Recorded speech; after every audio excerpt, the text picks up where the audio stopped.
La situación se ha complicado en Perú.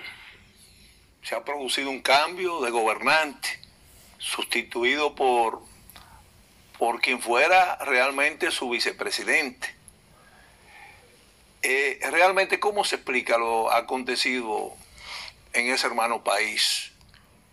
Mira, para nosotros analizar la política del Perú en estos momentos, yo pienso que es necesario remontarnos un poco a la historia de la situación política del hermano país Perú.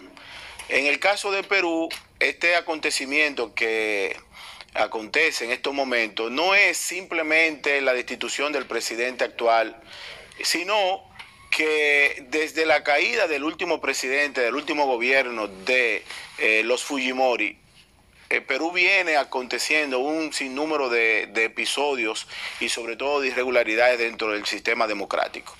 Hay que decir lo siguiente, en los últimos 6, 7 años son 6 las personas que se han juramentado como presidente. En el caso del Pedro Pablo Kuczynski fue destituido por la hora en el 2016 del caso de corrupción conocido como Lavajato de Brecht, donde la mayoría de los gobiernos de Latinoamérica, incluyendo los gobiernos de la República Dominicana, estuvieron muy salpicados por el sistema de corrupción montado, que lo recoge muy bien una serie en Netflix llamado El Mecanismo.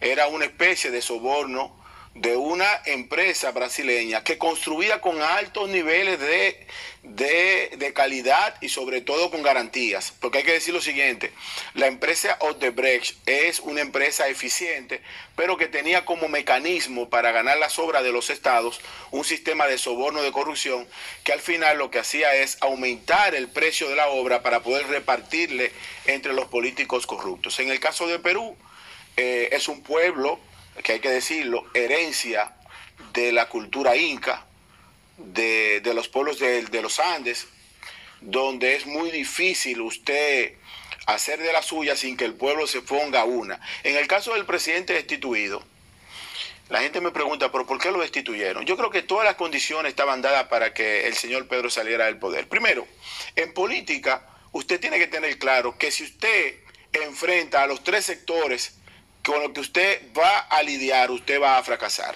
Cambió 8 veces el gabinete presidencial. Pero no solamente eso, lo primero que se hizo fue enemigo del propio partido por el cual llegó. Ningún presidente en el mundo se sustenta sin una base política que lo respalde. Segundo, se pelea con los opositores naturales. La derecha de Perú, una derecha radical, desde el primer momento que se juramentó al presidente Pedro, puso sus cañones para que saliera del cargo. Y lo tercero y no menos importante es que su relación con la prensa también fue un caos. Para que los dominicanos entiendan quién es el señor Pedro, es lo más parecido en la República Dominicana en materia de gremialista, porque es un dirigente sindical y del magisterio en Perú, es lo más parecido a Waldo a nivel de huelga.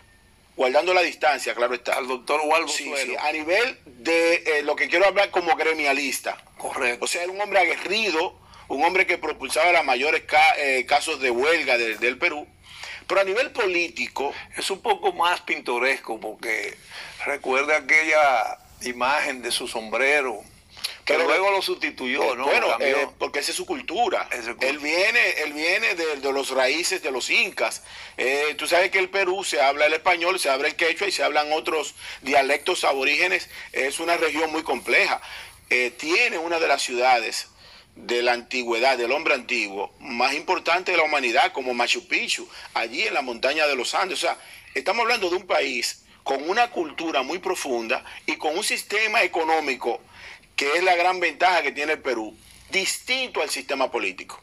Los peruanos han marcado una diferencia en un sistema económico que le permite, a pesar de ese caos a nivel político, ser un país que va en crecimiento económico constantemente. Y con una moneda fuerte, a pesar de los pesares. Claro, porque tienen una política económica distinta al eje político.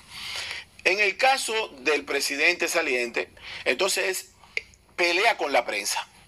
Entonces, cuando tú tienes los 3 elementos, usted pelea con los del frente, pelea con los de su casa y también pelea con los imparciales, los llamados imparciales que son la opinión pública nacional. Todas las condiciones estaban dadas para que él saliera del poder. ¿A qué se le refiere eso? Bueno, él hace un llamado para hacer una disolución del Congreso de la República. Luego, yo no sé quién era el asesor del presidente saliente, pero tiene que ser una persona sin el mínimo conocimiento de la política. En medio de un enfrentamiento político, usted no puede restringir al pueblo. Él establece un toque de queda nocturna, entonces ahí se echa en contra al empresariado medio y a la población del Perú.